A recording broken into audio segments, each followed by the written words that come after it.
Hello, my name is Samuel Moxham, and for the last few months I've been making assets for Ascent, and I haven't been doing devlogs, so today I thought I'd try my hand at making a tutorial about making asteroids because, I've been quite quiet on making videos, so yeah, I want to try my hand. I've been getting bored of just making assets over and over again, so I wanted to show you guys how I make my asteroids, if you're interested. Cool, so here's 6 that I made earlier.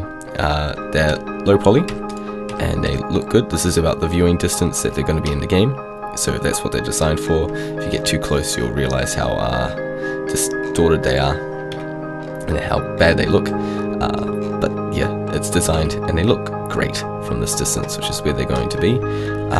All they are is a diffuse map and a normal map, as well as a bit of rim lighting by the materials, because they're going to be to a black background like that, and we need to have them pop out a bit. So we have got a default cube here. I am in Blender Render, and I have shading set to GLSL, which is down here. If you push in, there we go. My lighting setup, it's really basic, not that great. We've got a fill light there, which is a pink, a main light, which is a gold, and a bounce light, which is baby blue. I use this for everything that I make assets for. It's not because it's great, it's because I need consistency, and I don't want to be modeling something with a lamp to one side, that's it, and doing everything else with a fancy lighting setup. I need to do everything in the same conditions, just to make sure that everything is consistent. So yeah, I know what it's supposed to look like and what it's going to look like in the game, because I'm very familiar with the same thing, because I use it for everything. Cool, so we're going to start making our asteroid. I'll stop rambling. We're just going to go add a modifier and go subdivision subsurface. If we hit T, we can go over to shading and hit that to smooth, and it'll just tell it to shade out the edges and how it treats the light. So don't need to do full explanation, sorry. We're just going to hit our subdivision subsurf all the way up to 6, make it nice and high resolution, and we get a spherical asteroid. We don't want that, so we're going to go deform, displace. You can literally do everything in Blender with a few modifiers, whatever you want to make. Cool, so if we go over to textures, we've got our displace texture here, which we just created by adding new, and we're just going to change this from image or movie to clouds, and it's going to make it very bumpy. You don't have to use clouds, you can add your own image, or you could try some of these, like this one over here was made with a Veroni texture. So yeah, I think only 2 of those are made with clouds, but clouds is the easiest, so we're going to go with clouds. Now that's a bit too bumpy, so we're going to turn its size up to, let's make this a bit bumpy, 0.75, but you're aiming for somewhere between 0.85 and 1.15, that sort of idea. We're just going to turn the depth up to 13, and we get a nice detailed looking asteroid right there, but that's not, hasn't got a really desirable shape. We want, and asteroids are quite random, they're not too round, so what we're going to do is we're going to go into edit mode, and as you can see, it's turned into a perfect sphere again. So what we're going to do is this button right here on the displace modifier, display modifier in edit mode. We're going to click that, and that's going to show it up. If you're just getting a cube in the edit mode, it means that this one here is not selected in the subsurf, and you just have to click it there. Awesome. So if we so we're just going to give it some shape. So we're just going to scale. Let's make this quite a big one. So I'm going to scale a few vertices up and just experiment, have fun. Move around all the vertices to your heart's content. Don't make them too distorted, because then it would be quite odd to unwrap. Yes, I'm going for quite a big one. I like that shape quite a bit. Yeah, that's okay. And that's it. That's our asteroid. Well done. Tutorial's over. Just kidding. Not letting you guys off that easy. We're just going to name this real quick. I'm up to asteroid number 7, so I'm just going to go asteroid 7 HP for high poly. And this is going to be, this isn't that model used in the game. We're going to make 2 versions of the model, a high poly and a low poly, and we're going to put the high poly model onto the low poly model. And that's sort of a method that you can use when making any assets for a game. That's why I'm choosing this one to make a tutorial on, because it's quite a general method of making assets. So yeah, you don't have to be making asteroids. You could be working on your character for your game, or you could be working on houses. This is a good way of adding detail to your models. Okay, so we're now going to duplicate that after we've named it, and this is going to be Asteroid 7. And we're going to go over to modifiers, hit Z to go into wireframe, and as you can see those are quite low while this is all boxes everyone, and we're just going to, on our model we just duplicated, we're just going to change it down to 2, and that gives us enough vertices. And we're just going to look around, see anywhere where it's too high up or there's too much difference between them, but that looks quite good. If you do have anywhere which has massive bumps coming up, we'll get to it in a second. I'll show you how to deal with that. What we're going to do is we're going to go back into edit mode first, and we're just going to go to edge select, and we're going to click one vertical edge, and then we're going to select a C shape on the top and a C shape on the bottom. Like that. We're going to hit Control E, mark seam, and it's going to turn them red, and we're going to hit A to select everything, and go U, unwrap. If we right click here and go split areas, and change this to the UV editor, just choose another texture I made earlier. This is what it's going to look like. It's going to unwrap like that. It's not using up all the space, but I'm not too worried about that because it's not going to be seamless either, but no one's going to notice because it's just that kind of asset in the background. You can be as picky as you want, so you can make it perfect if you want to, but I'm not going to go into that sort of detail. I don't have time for that either in a short tutorial video. Cool, so this is our unwrap. That's what we're going to create the texture on. Now that is done, what we can do is in object mode, we can hit apply to the subsurf and apply to this place. And that's just going to hit apply then, as you can see. And our UV unwrap has got all these extra faces. And at this point, if you have any big pointing out areas of the asteroid which aren't too close to it, you can just select the vertices and move them around however you want just to fix that up. But I'm going to leave it because mine's come out quite good. Cool. Now what we're going to do now is we're going to be baking out the differences between the high poly and the low poly.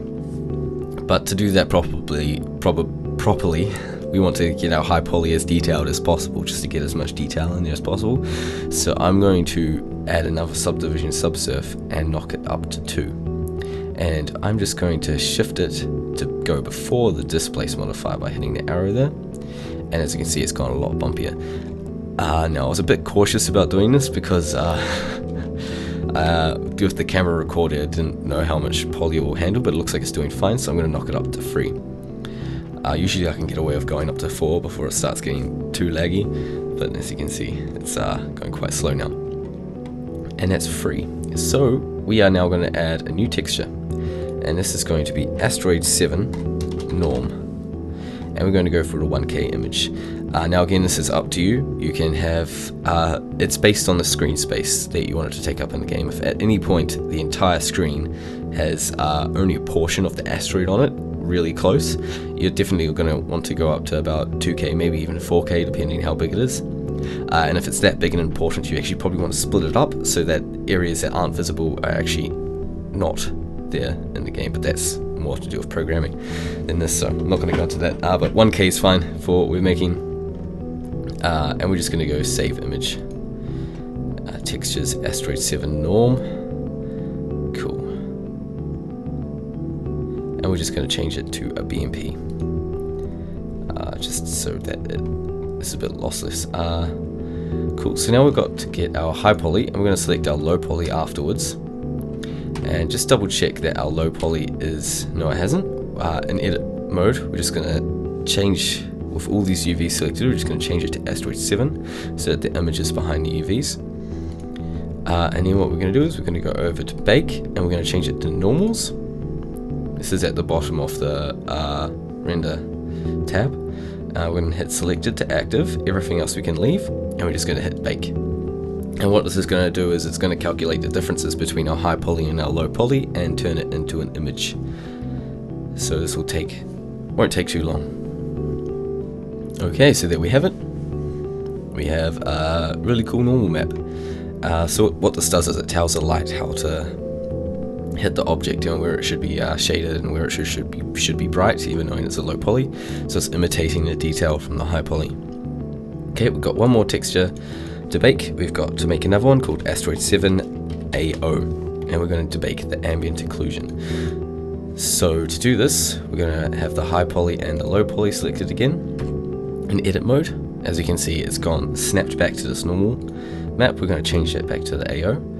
And in the world settings, this is while we're still in Blender render, we're going to check ambient occlusion, and we're just going to turn its sample rate up. I have 20. You can go as detailed as you want, but pretty much at 20. I'm not as patient. If this was something like a space station part, I have it up to 100, sometimes 150, and it's worth the wait, getting that extra detail in there, but this isn't, so yeah. Again, if you want Asteroid to be a main part of the game, go a bit more detailed in your texture. We're just going to change this from normals to ambient occlusion. Just make sure selected to active is still on, and we're going to hit bake. Cool, so that's our ambient occlusion, and we're just going to hit save as image, make sure it's BMP, Asteroid 7 AO, save as image.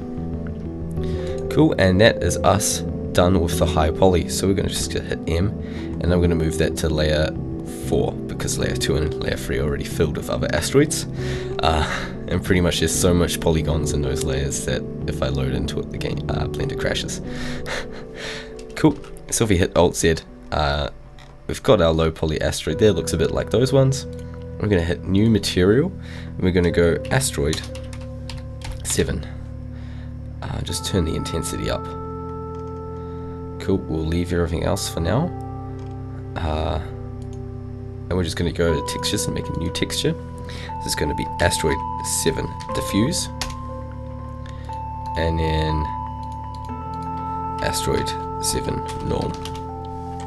Now we've already baked out the normal maps, so we're going to go down and just grab the one we've already baked, Asteroid 7 Norm, and if we go to, as soon as I can find it, image sampling, we can turn on normal maps there. And that will tell it to read the texture as a normal map, not a texture.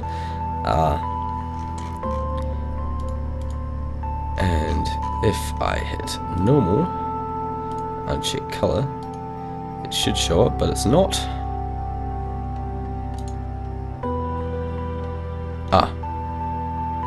I still had the high poly one selected on the other layer. Sorry, so we're just going to go and select Asteroid 7 on this one, and there we go. And the normal maps have shown up. Sorry about that. Just for future reference, actually make sure that the model that you want to apply the material to is actually selected. We all make mistakes, forgive me for that one. Cool, so now it is showing up quite bumpy, and what I did is I just checked normal under geometry and unchecked color. So now it's treating it as a normal map and treating it as a normal map, and yeah. Cool, and now what we're going to do is we're going to add a texture. So what we're going to do is we're going to go over to internet, and I'm at cgtextures.com, and a bunch of really cool textures here. We're going to go into rocks. Now you can make as many different types of asteroids as you can. Look at, man, I always pronounce this right, perforated, rough, sediment, sharp, smooth, everything really, except for the ones that are images. They have to be tileable, and that's about the only important thing you need to remember, because asteroids are still quite foreign to us. We did land a probe on one, yay, but the common person doesn't know what an asteroid should look like, and we have the right to be creative, because we don't know how different they are in different places in the universe. Cool, so I'm just going to go into cliffs for fun, and I selected this one earlier. I already downloaded it, and you can just try out different colors, different types, like that one's quite cool. I need to make an asteroid of that one.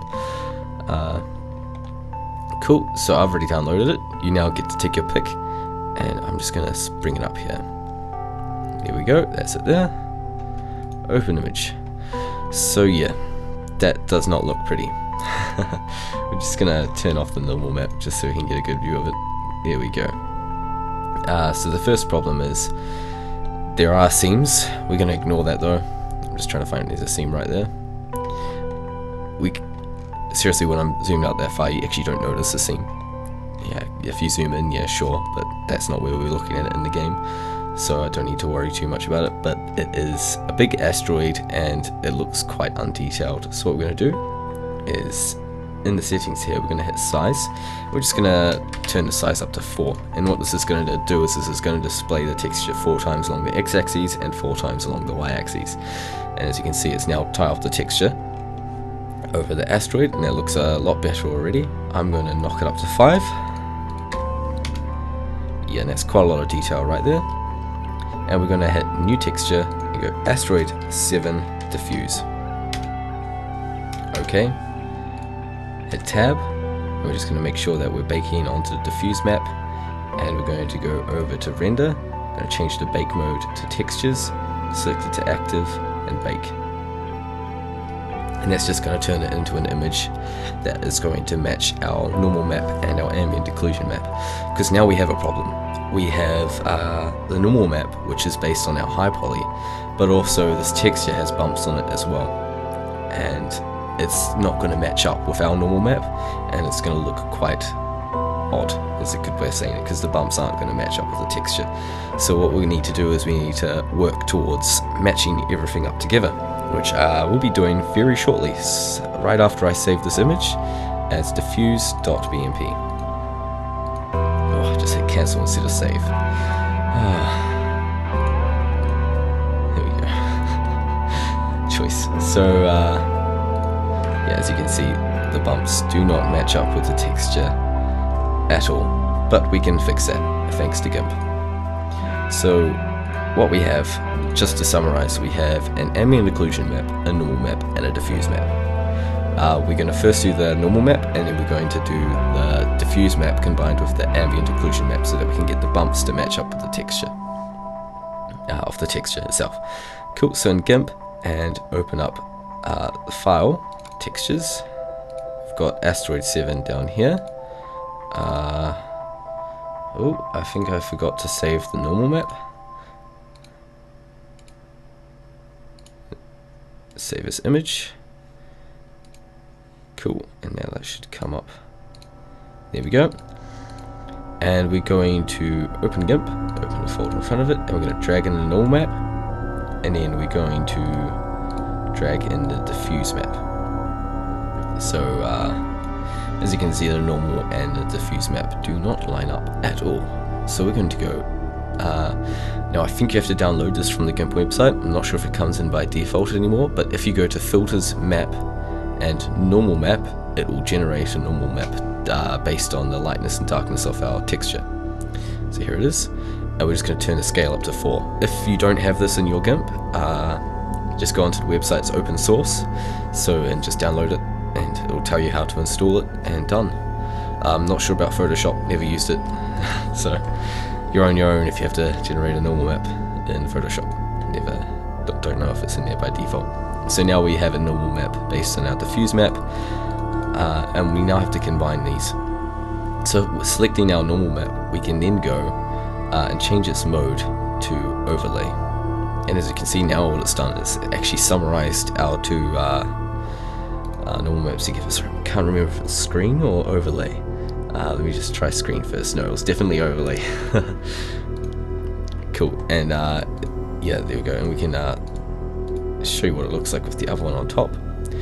It's not as obvious, which is why I have the low detail one on top. So as you can see, we now got big bumps from our high poly and little bumps from our diffuse, and we're just going to merge these together. Right click and merge down, and then we're going to go File, Export as Asteroid 7 norm.dds.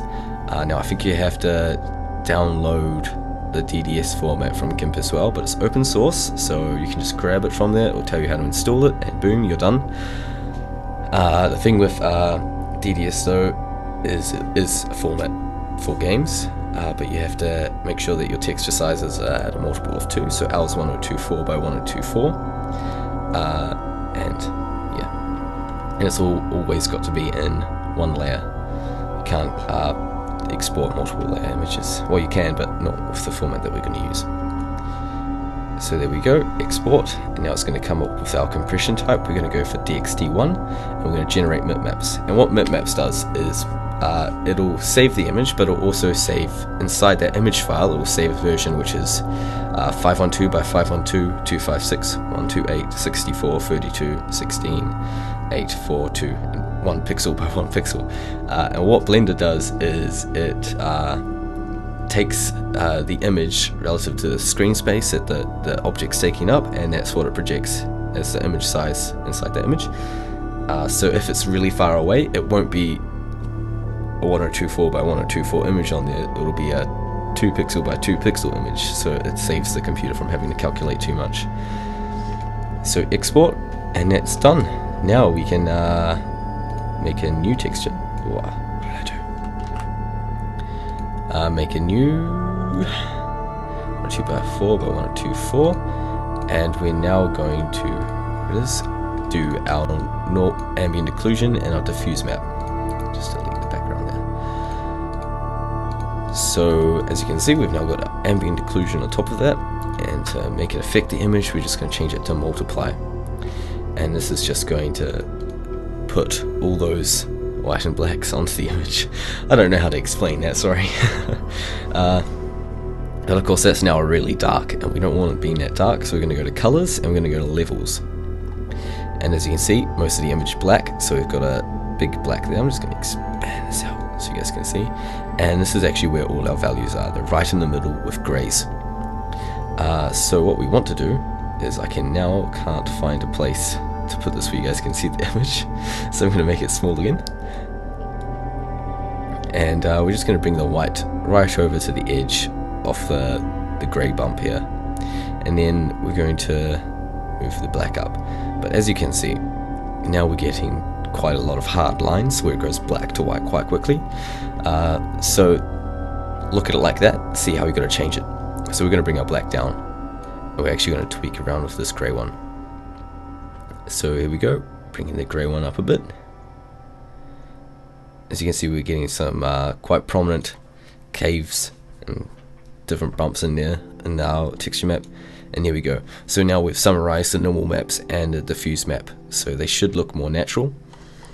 So we're going to merge these down and go export Asteroid 7 diffuse.dds, and same settings as last time. And if we go back into Blender, we'll update our normal map texture by opening it from the file, of course, Asteroid 7 norm.dds.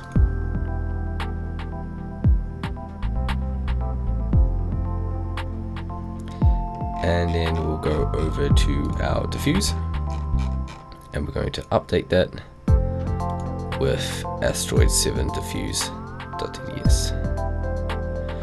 Okay, so what's happened here? We've got a bunch of black patches. Of course, we did the looping on the X and Y axes, which we don't need anymore because we baked it out. So if we set that back to 1, we'll now get it how it's supposed to be. And that is an asteroid. We got there. Now that to me is a bit too specular. Asteroids aren't that specular. I'm sorry. You can have a specular asteroid if you want, but I'm not going to. I'm going to change that down to 0.05. I think that's what I have for everything else. Yes. Cool, so now we have an asteroid. Last thing left to do is to get the rim lighting, like on those. So because the scene that these are in is quite dark, they fade into the background quite easily, and they won't merge well, and they won't stand out in the scene. They'll look quite bad. So we're going to sacrifice a bit of processing, resource management, just to make these a bit nicer by checking the ramp here on our diffuse. And as you can see, it's all gone white except for a few areas. And what we're going to do is we're going to tell it to highlight all the edges of our material. So as you can see, I'm just going to change this to bright red, so you can see what I'm doing as I do it. And we can move these sliders around, and it will change what's opaque and what's not. So as you can see, I'm just going to go 50-50 here, hard line, right there, what's really and what's not. We're going to change our input to energy. It's gone to energy, normal is what we're after. So now if we move our camera around, you'll see that the red actually follows the camera. If we pull it back, it'll be a bit more obvious. It's actually following the camera based on the closest point of the object. Now this works with the normal map, which is why it looks great, because you get all the highlighting of the bumps on the edge. And what we're going to do is we're just going to flip these around, flip the nodes.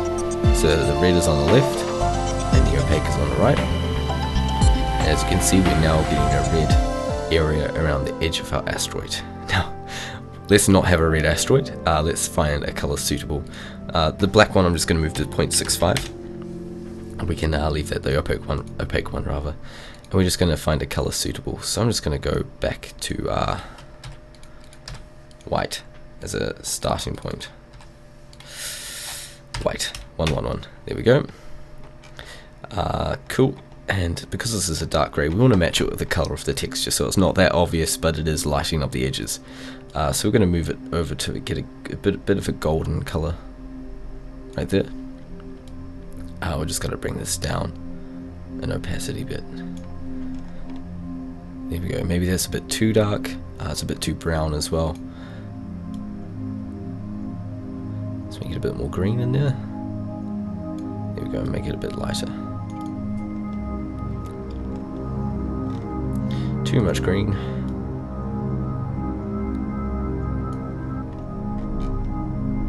Again, these asteroids are in the background. We don't want them coming up too much, but that looks quite good. That'll sit quite nicely in the game, and it matches what the other asteroids look like as well, except for this one, which is just ridiculously bright.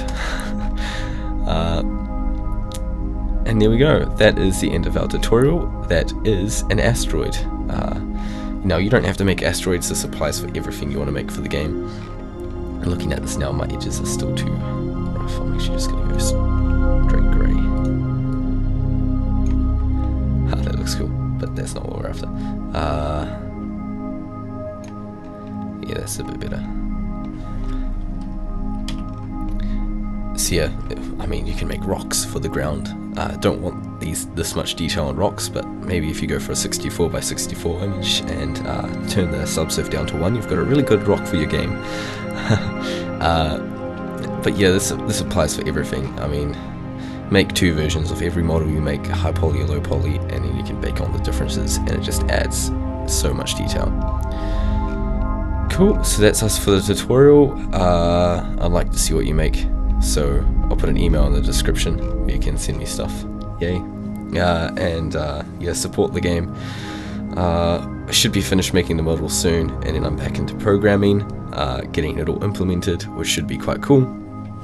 I'm very bored of making models. It's not my strong suit, and it's very tedious. Yeah, there's just over 300 different models in the game, and that has been a task. I've got most of them done, but not all of them. So yeah, you'll probably hear from me in the next few weeks, maybe January. Cool, so I'll see you in the next video. I'll probably make a few more tutorials if this one was okay. Cheers. Okay, and just to add a small note on the side, you don't want to make this in your main game file. We literally just made 5 textures for an object, but only 2 of them are being used in the game, and you don't want to have that mess in your blend files. So when you make these assets, you make them in a separate file, in a separate folder, away from your main game, and then once everything's finished, everything's absolutely completed, that's when you can grab it out, put it into a main blend file, which is then loaded into the game, or into the game's blend file itself, which I don't recommend. It's best to have them loaded in from a separate blend file. Cool. I ramble too much. See ya. Bye.